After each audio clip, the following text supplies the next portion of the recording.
All right. So once again, thank you everyone for joining us for our fall content conversation. Content conversations are hosted by the Rutgers Alternate Route program as a space where you can learn from and with your peers. And I'm really excited to launch this initiative. And this is actually our inaugural content conversation. So thank you all for helping us make history, if you will. So with that, I'm going to turn it over to our facilitator for today, and then I'll be back at the very end to thank you and also ask that you complete our exit survey for today's session. So Minal, it's all you. Thank you, Charlene. So let me get started by sharing my screen. Here we go. So thank you so much for coming, guys. My name is Minal Thakur, and I have been a physics, or let's say science teacher, for over 10 years now. We're here today to discuss how can we implement this new initiative that the NJ state government has put forward, NGSS, New Generation Science Standards. How are we able to really implement in our classrooms, and how does it look like? What are students doing? What should be a teacher's input in all of that? So hopefully after this presentation and after this webinar, first of all, we want to be discussing a lot. So I don't want just me, just like in your classrooms. I don't want it to be like me talking, but we will actually be engaging as a teacher as well as a student. So you will be performing like dual roles today. So a little bit about me, physics educator for over 10 years. I also work with the Department of Education in the NJSLA Science Committee, where I'm sure you already know about the science NGSLA state test that they have come up with. So in that committee, we review the test, we edit questions, we find more phenomena-based content to be put in the test, but we also engage in a lot of conversations around what kind of activities and what kind of skills the students should be developing and engaging in so that they can answer those kind of science literacy based questions, where they can look at charts and graphs and make some sense out of that data. For the past 2 years, I've also been associated with Science Education Institute, and this is, that's the Raritan Valley College, and this is dedicated to training novice as well as experienced teachers in NGSS. At my own district, I coordinate NGSS summer program. So our summer science program is we try and make it integrated science and totally phenomena based. So every year we bring in some new phenomena and we develop all our lessons around it. This year we raised butterflies. So we started with little larvae, and we reared them and did investigations around it. I am also supervisor of the virtual instruction program at my district. So this is a program for students who sadly have to quarantine because of COVID. So we provide virtual instructions. So I coordinate all of those activities, and I develop curriculums for science and physics at my district. And I was just talking to Charlene and other participants about what the group looks like. So is everybody an alternate route? Anyone who's a teacher here, not from alternate route, but from the regular teaching? Or are we all alternate route?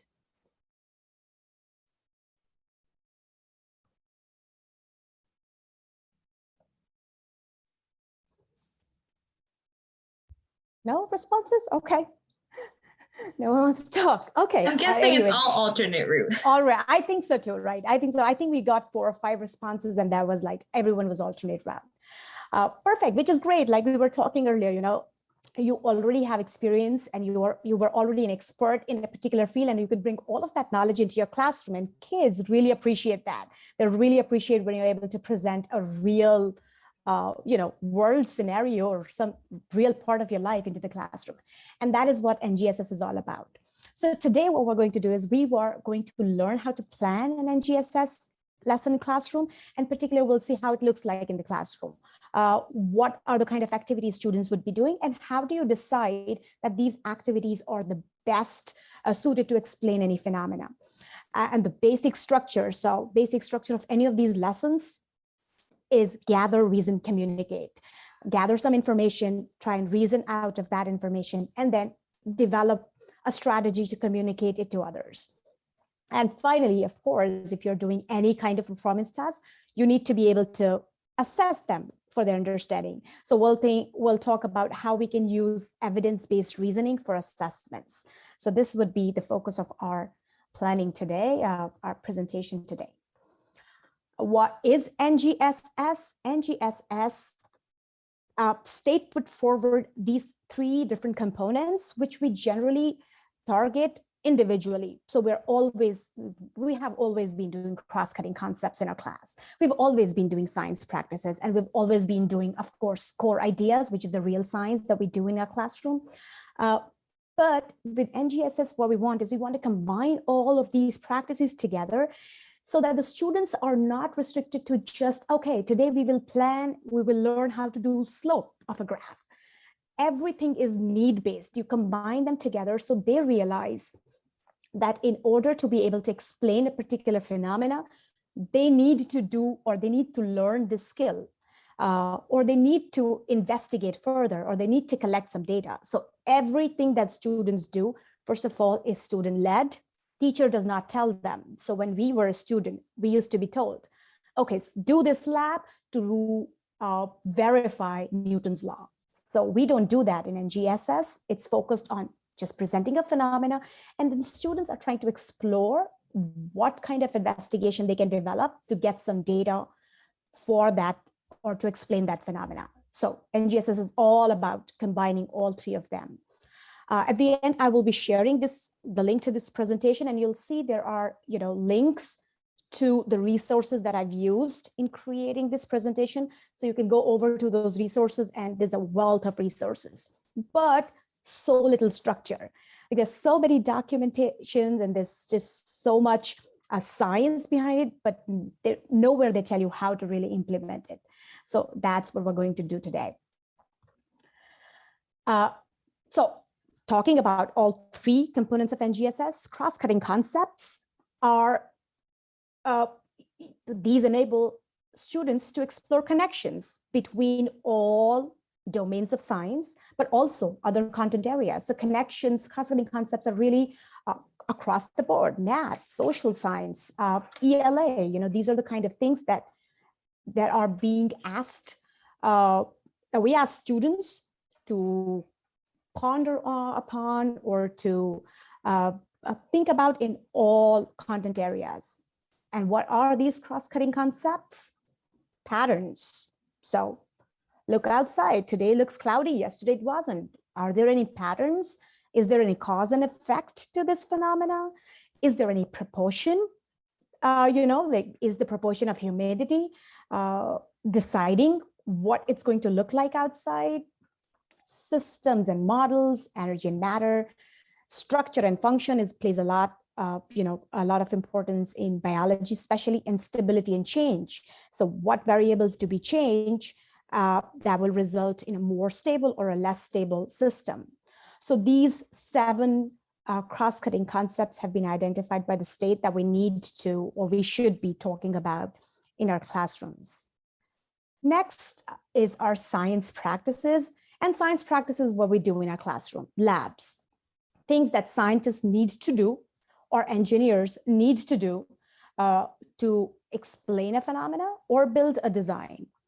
So some of the science practices that are suggested, and having these, having these listed even in your classroom, you'll see will really help you plan your lesson, because then you don't have to think about what is it my students could be doing. You have these 10 or 8 practices right in front of you, and all you have to do is pick and choose which one will help your students to gain a thorough understanding of the phenomena that you have presented. So things like asking questions. Now, generally, we as teachers, we are the ones asking questions always, and we expect students to respond to those questions. They're always the ones answering. But here we'll learn how allowing students to ask questions for themselves, to learn the difference between good questions, bad questions, relevant questions, questions leading to investigations, in short, scientific questions and non-scientific questions, to be able to develop models, plan their own investigations that are not led by teacher, or the teacher does not tell them what to do, but the students investigate or find out what is it, what data do they need to be able to explain something. Analyze data, of course, use math, because science is just incomplete without math. Construct explanation. Engage in arguments from evidence. So once they have the explanation ready, argue with each other, with the support from the evidence that they've collected, and then others can be evaluating and communicating that information. So these are some of the science practices that we will focus on today, and we'll pick and choose a few for our lesson and not do all of them because that's not possible. And then finally, disciplinary core ideas is what we have always been doing in class, the real scientific core ideas. And this is what we have been focusing on our class for so long that we never thought about, kids, are the kids really able to apply these to explain what's going on? Are they really becoming scientifically literate? Or is it that they're just learning a bunch of laws and phenomena and, they're just learning a bunch of science that they're never able to really explain or apply in any other different scenario? But of course, these forms are very basis of our science classes. So disciplinary core ideas. Before we move on to our lesson planning, some obstacles that we often face in implementing NGSS. Number one, there are no resources, no curriculum, no, especially for high school, nowhere will they give you NGSS lesson plan. No, they will always give you a bunch of science practices, a bunch of, cross-cutting concepts, even the research behind it, but go and try finding out an NGSS-based lesson plan. That's not available. The second point being, US teachers are investing, and I'm so thankful for that you're investing this time in developing those skills and trying and learn something new, but administrators may not be on top of it sometimes. Maybe your content, supervisor be, but principals and assistant principals, they may have other responsibilities. So when they come and observe you, it's a whole different story. So one thing that I always do with my administrators is talk to them before observations, like, hey, class may look chaotic at times. There will be times when students will be left to wonder and they will have no clue what they're doing, but that's the part of investigating. They need to know and they need to learn to be able to fail and get frustrated and then get over that frustration and, then move on. Find another way out of it. So this is something you need to discuss before especially if you're getting observed. Common planning time. I don't know in your district if it's possible or not, but having another teacher to be able to bounce off ideas is so crucial for these kind of assignments and lessons. And then finally, students in our classes do not lead the investigation. They generally are doing the work because teacher said so, or the teacher told me to set up this equipment and start changing the masses to see what's happening to the acceleration.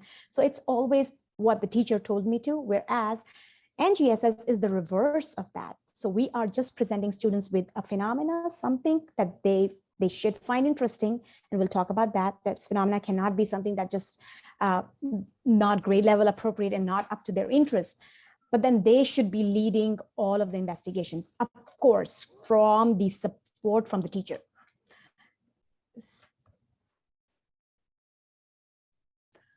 So here's what it will look like in classroom. Teacher will provide specific observable grade appropriate phenomena. And I focus on specific, so it cannot be something like, hey, look at the clouds in the sky. It has to be very specific, because then based on that very specific phenomena, students will observe that specific part of the phenomena only. We need to channel and we need to focus what students are observing, and we cannot have just general questions, because that's when students just start asking random questions that are not related to your content area.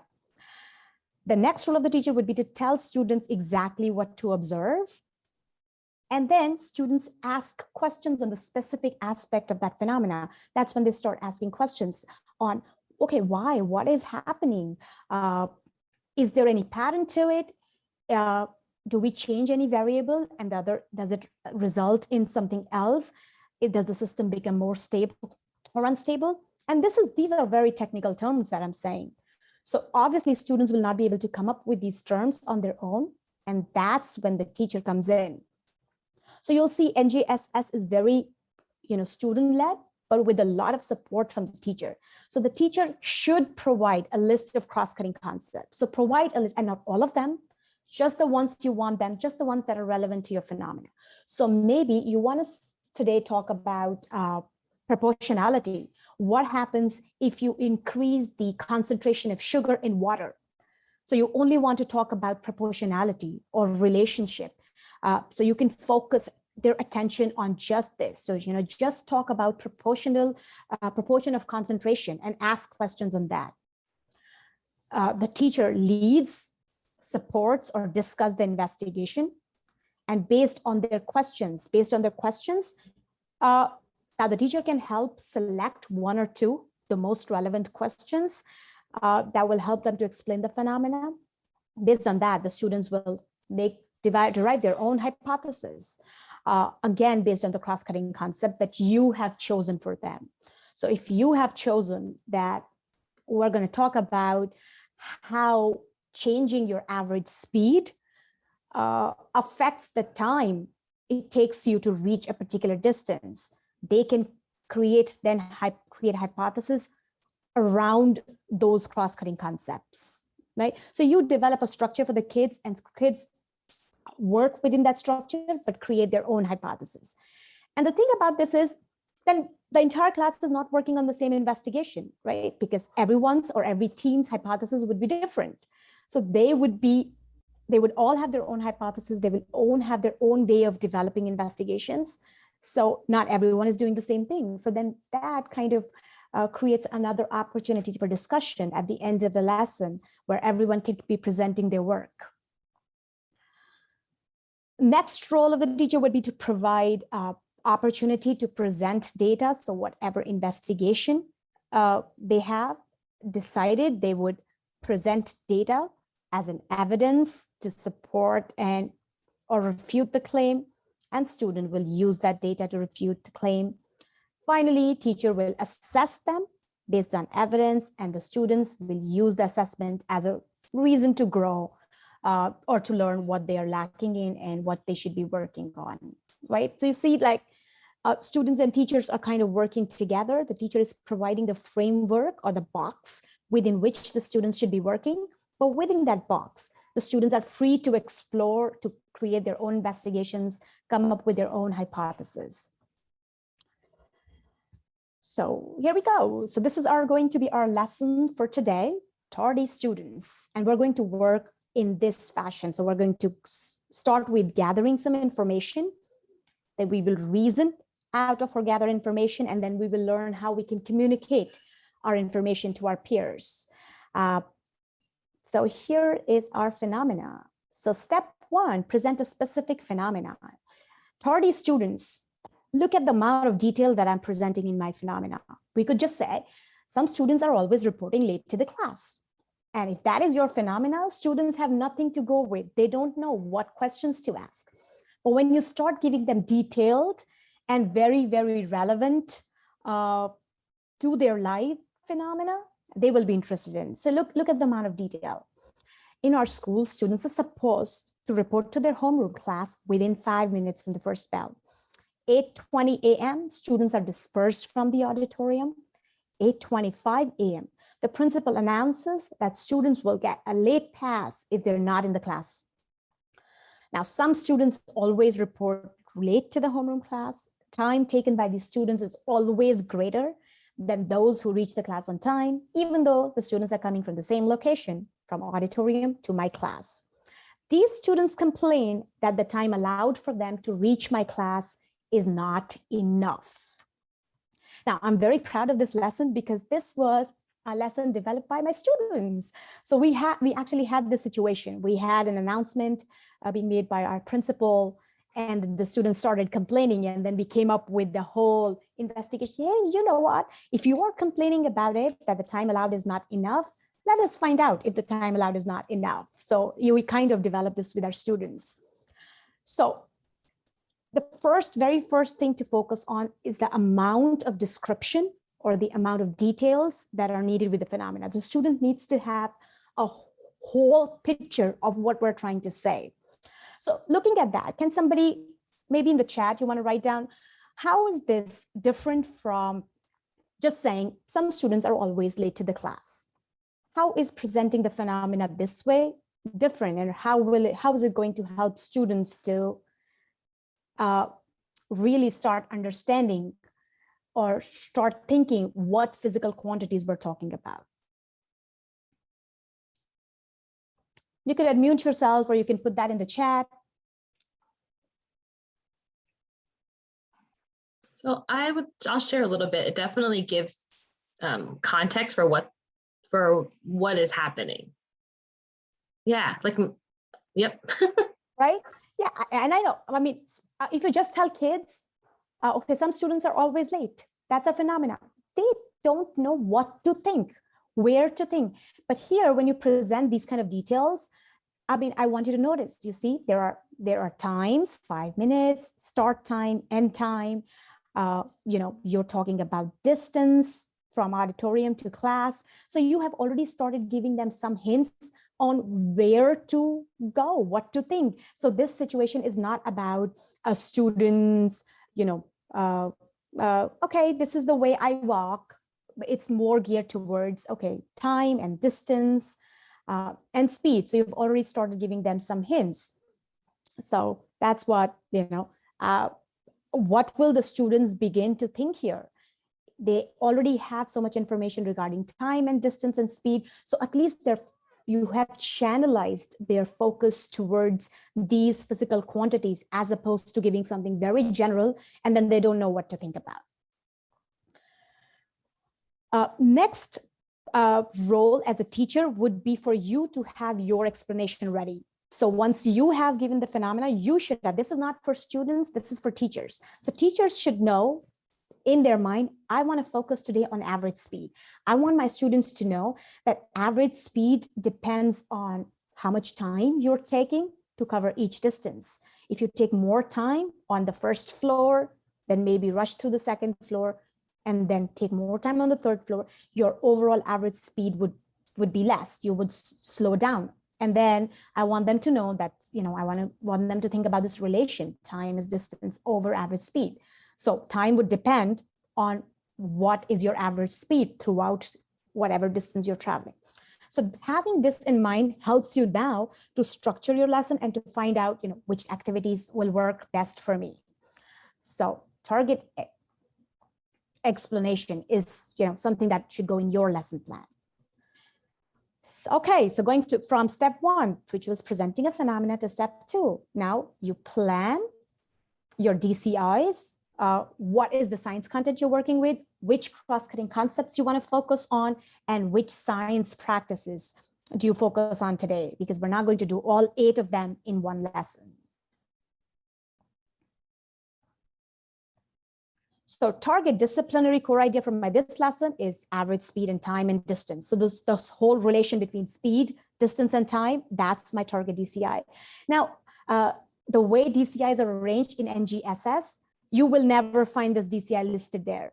But what the Department of Education says is it's always the end result. You know, so like the DCI that's listed in NGSS is students should be able to explain how acceleration is related to mass and velocity and things like that. They'll talk about all of that. But distance, speed, and time are building blocks to learning that. So what Department of Education focuses on, that these are your DCIs could be micro steps in order to achieve the end result. So don't worry so much about if your disciplinary core idea does not exactly match what they have listed, because it will never will.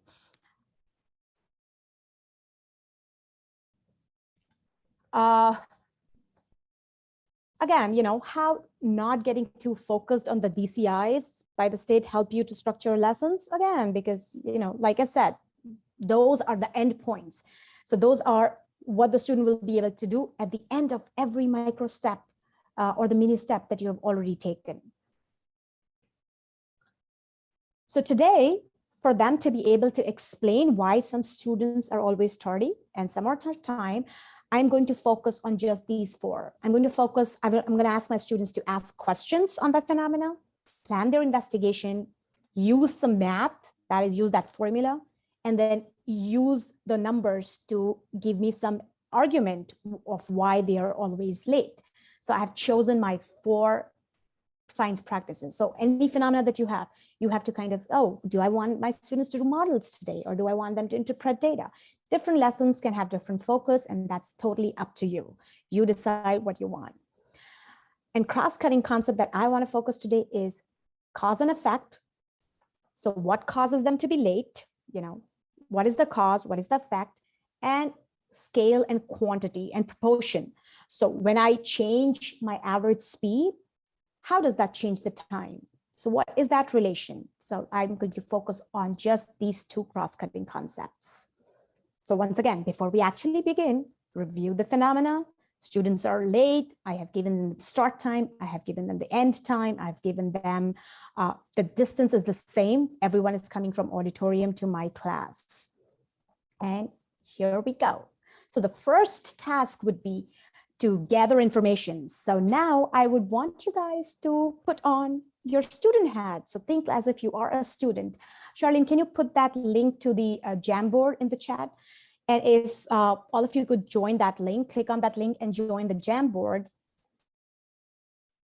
And let me take you to the Jamboard, because we are going to do all of these 4 activities together. So the first activity would be, or the first science practice would be, to gather information. So what do you think, which physical quantities do you think are responsible for tardiness? Why are some students tardy? What are the physical quantities that are coming here in play? What quantities decide whether a student is tardy or on time? And you can start putting in whatever you think your students will say or what you think you will say. So right now we're just, asking questions. What kind of questions should they be asking? If somebody's tardy, what questions should they be asking to answer why they're tardy? Okay, very nice, very nice. Yes, is the student making stops? Is that something that are the students taking different routes? Very nice. What else?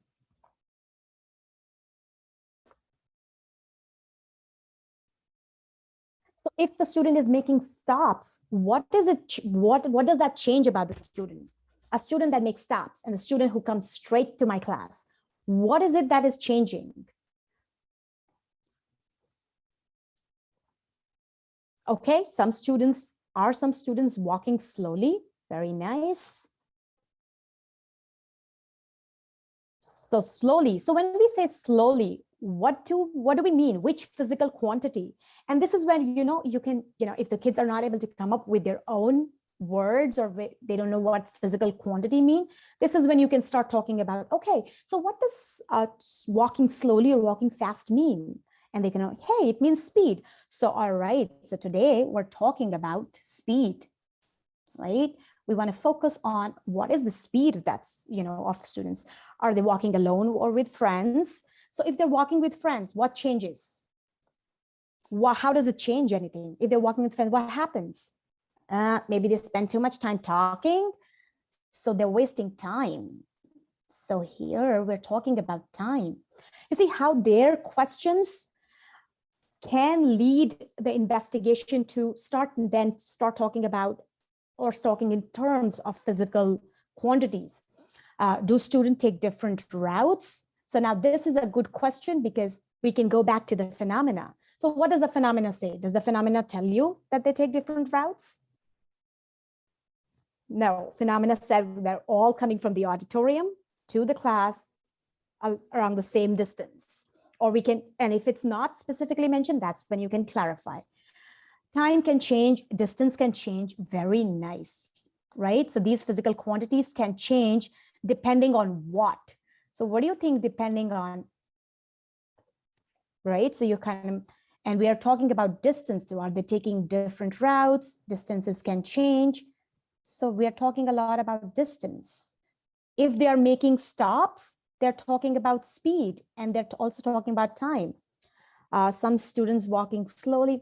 So you see, all of their student questions can be geared towards, like, this is a teacher's job to convert all students or gear them towards the physical quantities. Okay, so today we're talking about distance, speed, and time, and how these come into play. So our next step would be to collect data. So let's move on to our next task. Now that we know we're talking about distance, speed, and time, you can ask your kids, think about an investigation. What data do you need? Some students may be walking slow, taking too much time. What data do you need to find average speed? All students are walking with different speeds, right? Somebody is walking slow for different reasons. So what data do you think? And before we even go to that, speed, time, how do you think these two are related? And you can start about that proportion, the cross-cutting concept of proportion and quantity. How do you think time is related to speed? So if your speed increases, what should happen to time taken? And giving them this kind of a model, not talking in terms of sentences, but having this kind of model. Hey, so if speed increases, what do you think is going to happen to the time? And, they should be saying, yeah, time should be decreasing. So we now know, hey, speed and time are related, and there is some kind of proportionality, which here is an inverse proportionality. So now that we have that knowledge, and we're slowly building up to the formula.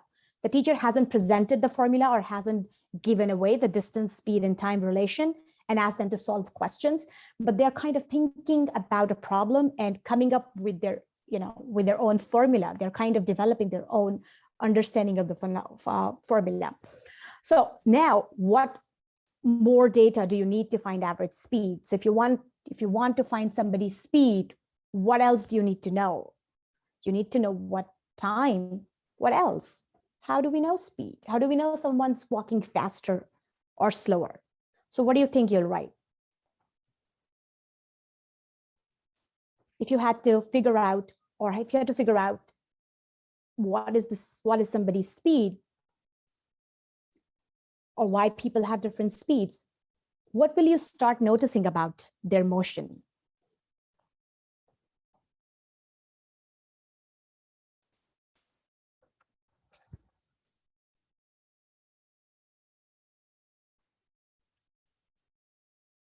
Go ahead, whatever comes to your mind. Someone put in the chat box the time they take. Oh, perfect. The time they take. Great. Is this shared with you? Because you can write down directly on the Jamboard, and you can switch to the next screen. So on the top, you can switch to the next screen, so everyone can see what you're saying. Perfect. The time they take. So we should be recording the time. What else should we be recording? How do we know this car is faster than the other one? The time it takes to do what? To cover a particular distance, right? So we want to focus on distance and time. Once students are able to come up to this level, this is when you can give away your DCI. They are not scientists. They are not Einstein and Newton. They cannot be tasked with coming up with laws or equations themselves. So this is where the teacher can give away that, hey, if you want to find out speed, you will need the distance and you will need the time. And this is how, because they came up with this. You can see that speed and time are inversely proportional. If you take more time, you will have less speed.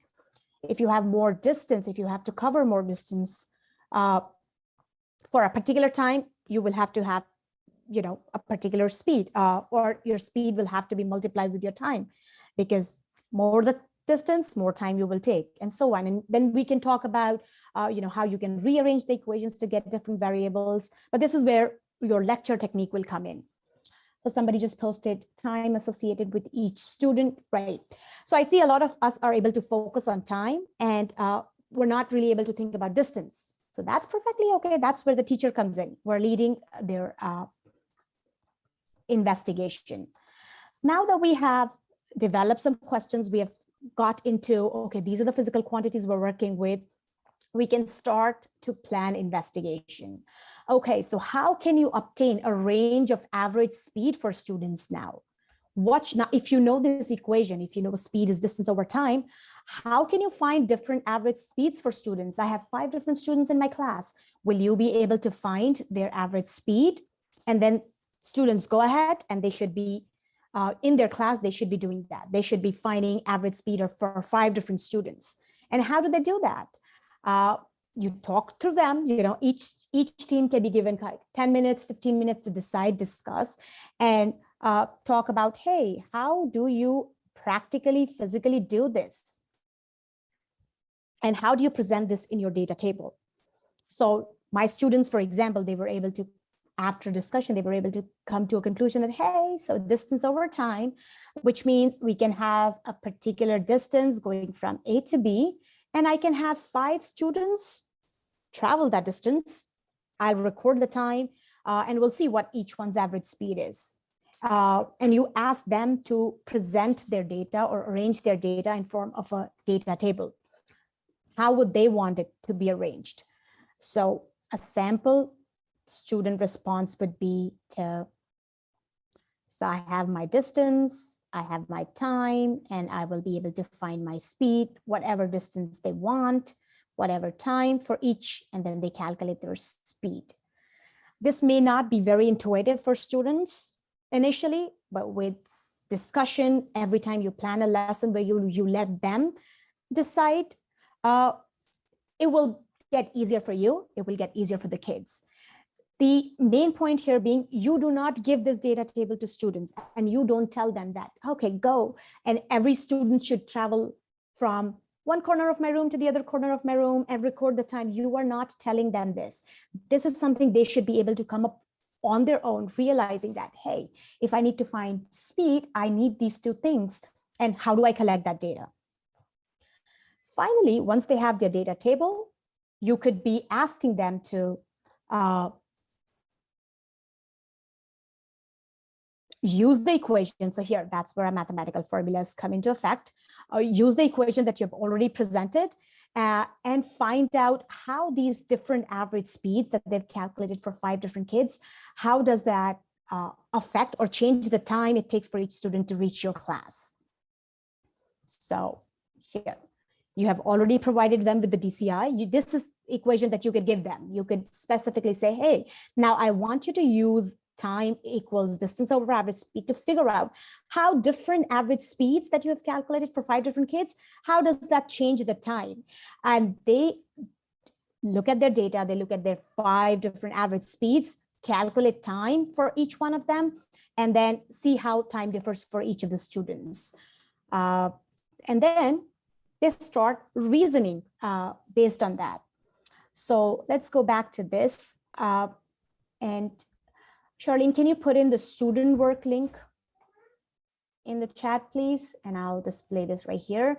So student work link is available to you just to show how sample student work would look like. They will develop questions just the way we did, collect data on average speed. So just to save us from actually doing all the calculations. So maybe we say, hey, try and find average speed for 3 different students. So 3 different students will travel some distance. We will record their time and we'll see, so every student kind of has their own average speed. And now their task would be to reason out of this. How having this different average speeds change the time or affect the time it takes for students to reach my class. And then they sit down in their groups and they could be, they could be reasoning. This is what they would reason. So, okay, so we need some distance from auditorium to the classroom because the time equation says distance over speed. So we should calculate distance. Or you can provide this distance, or you can actually ask them, go and find distance. We actually did go and find distance ourselves. And then they use the 3 average speeds that they've got to find out 3 different times. So, okay, if a student has an average speed of this, he will take around 2.38 minutes. If a student travels slower, 0.42 meters per second, he will take over 5 minutes. And if the student is traveling even slower, 0.29, he is going to take 7.7, so over 7 minutes. And then the last task would be for students to be able to reason out, but then construct an explanation. So this is something they're doing in their groups and observing the patterns. You see how we have included cross-cutting concepts. All these green portions are cross-cutting concepts. They're looking at patterns. So they're looking at, these are the ranges of average speeds, and this is how they affect time. And finally, you could ask them to communicate. So whatever was your claim in the beginning, or if you thought that these speed, distance, and time are playing a role, or average speed plays a role in determining the time. Now, can you give me evidence? Can you give me numbers from data that you have collected, that you decided how to collect? The teacher did not tell them what to do. You collected the data based on whatever investigation you thought would be able to give you that explanation, and frame it into a reasoning, explain it to everyone. So this is how it's a sample of that communication of putting everything together. They could start seeing patterns of, hey, there is a range of speed. So if the speed is greater than 0.42, they will not be tardy. They will be able to reach within 5 minutes. But if the speed is less than or equal to 0.42 meters per second, they will be tardy. So then all of their investigation concludes in this, this kind of a culminating criteria, which they can explain to students. And then, of course, communicating in words, putting their data and putting their tables into words and being able to explain all this to students is very important as well, so that they are able to, and others are able to make sense of all of the data that they have collected. Now, I'm not sure if you saw, there have been some questions in the chat box. So let me know if you want me to read them to you, or if you can see them and you'll address them. Okay. That's fine. No, yeah, go ahead. Read them to me. So we can. And the most recent one is, would the sample student work be like a lab report that the teacher should expect the students to be able to produce? It could be anything you want. For me, it's whiteboard presentations. So we do these separate tasks as separate assignments. So today, assignment number 1, we're just asking questions. And that could be a grade, that could be a performance grade, that could be a participation grade. Today, we're just focused on asking questions on what physical quantities do you think explain this phenomena. The next task could be, okay, so if I give you this formula for average speed, how will you go ahead and tell me, how will you plan this investigation? So on their whiteboard, and that is why I wanted to do this. I wanted to show you. And this is what students have given me actually, as they were, they tell me, okay, I want to get average speeds. And I think I can get that by making sure we're traveling a distance and I note down the time. So they're kind of also now able to see what should be my independent variable, what should be my dependent variable. Should they be noting distance, or should they be noting down time, things of that sort. But yeah, of course, in the end, once they have done all of this, they keep saving their work. And at the end, they develop a lab report. And that could be a final assessment of everything that they have done through their mistakes as well. Like at every step, you correct them, you ask them to go back and look into the mistakes they've made. So at the end, when they're doing their lab report, they have everything correct. And the final lab report could be their assessment. So Minal, a question I have about the assessments, since there's so many moving pieces, do you have any thoughts on how to strategically grade? Since it sounds like every student's doing different things, like any thoughts on how a teacher would do that? So not every student is doing a different thing. Activities like these should be a group activity, so that there are like 6 groups or 3 groups in your class. So you just have to grade 3 different ways. Now your choice, you could be doing a group grade as a group grade, like everyone gets the same grade and everyone is responsible for teaching each other. So meaning when they come to me, when they're ready with this screen, when they're ready with this strategy that, hey, I think I will arrange my data table this way, I'll have a distance, time, and speed, and they come and present it to their class, all team members should be able to explain it. And then it's a group grade. And you just have to, because you're grading, the best thing I like about it, there is no taking work home because you're grading in class. They are presenting their idea in class and you grade them right away as a team. It also encourages that students within a team, they talk to each other and make sure everyone knows it, because they lose point if one member is just holding a whiteboard and not saying anything. So, and then there could be follow-up questions, hey, member one, why do you think distance should be decided first? And, or why did you decide to keep a constant distance and note the time? There could be 3 or 4 questions, and it has to be everyone answering. So, and then you could have a rubric, you answered all questions A+, you answered most of the questions B, and so on. But it kind of really encourages students before they come and present that they have taught each other. They have really engaged and made sure that every student, every team member knows what they know.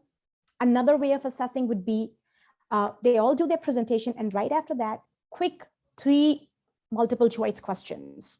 So maybe you want to test them on if they know the units. So, units of distance, speed, and time. What would be the dependent and dependent variable? Would it be okay to, fix the time and look at the distance? So quick multiple choice questions, and that would be individualized grades. And I would say, please use technology for grading.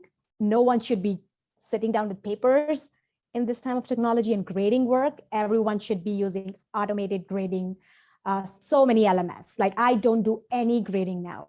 It's either the presentation that we're grading in class. So I sit with my laptop and I, grade what they're presenting, or the computer is grading for me. We cannot. When you do this for the class, do you make a Jamboard file for each group? For each, so they do on physical whiteboards. They don't do Jamboards. I have big physical whiteboards, and they do their work on those whiteboards. They come and hold their whiteboards. Like I think especially teenagers, they need that physical, holding physical things and doing things physically. So this is just for this purpose of a virtual lesson that we're doing. And then just a 10-minute warning, Minal, for wrapping up. Perfect. I am almost done. So, and like in the end, you could ask students to, again, culminate with a criteria. Okay, develop a criteria, and that could be another assessment grade or a performance grade. So what, based on your data, now go back and look into all of your data. So they would have collected this, right? They would have collected all of calculated average speed. They would have calculated time it takes to reach from auditorium to my classroom if they were traveling with those different average speeds. Now use all of this data to come to a criteria, come to give me a range that tells me that these kind of students, because now they're developing their own rule. So they it's like magical. Hey, you are scientists, you are developing rules that students who are traveling with this speed range will always be tardy and this speed range will not be. So this could be something that they're communicating. And this is just one way of presenting their communication. Again, it's free for the teams to decide how they want to present it, what kind of criteria they want to come up with, depending on that. So every team will present a different way, and you'll be surprised the different ways that students are able to come up to communicate what they found out using the data or what.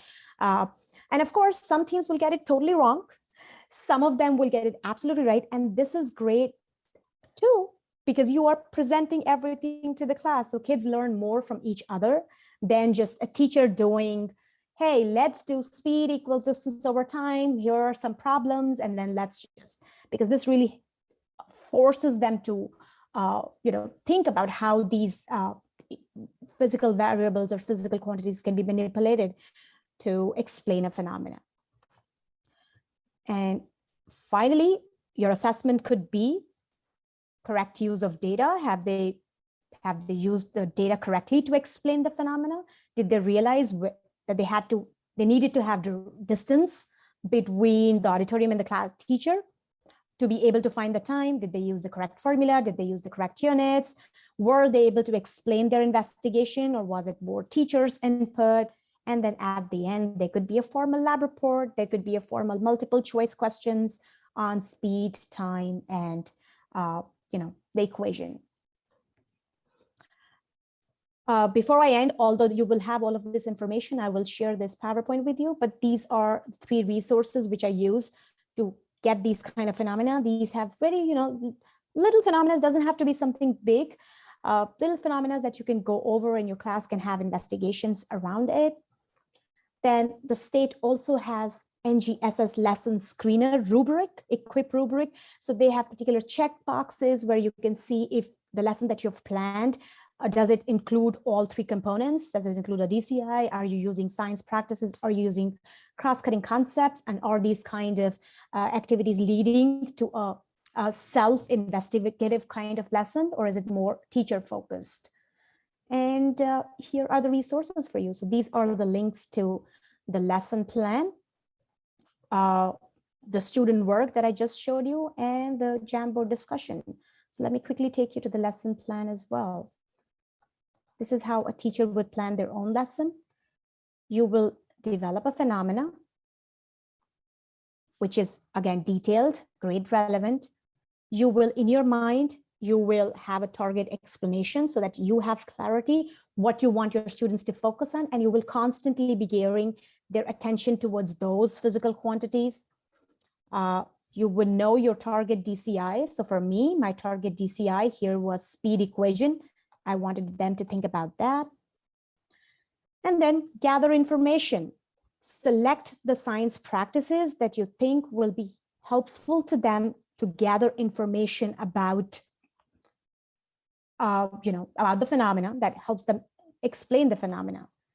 Gather information, let them reason out from all the information that they've collected, give them an opportunity to reason out, sit together and see if the data is showing any trends, if the data is able to explain, for example, why some students are always tardy, and finally communicate with evidence. So come up with a criteria at the end, or come up with a rule in the end, or come up with a chart in the end that shows some kind of a trend that can be used as a law for explaining that phenomena.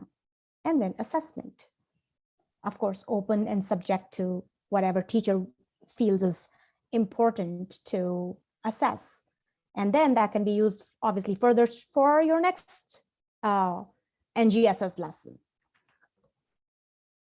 Any more questions before we wrap this up?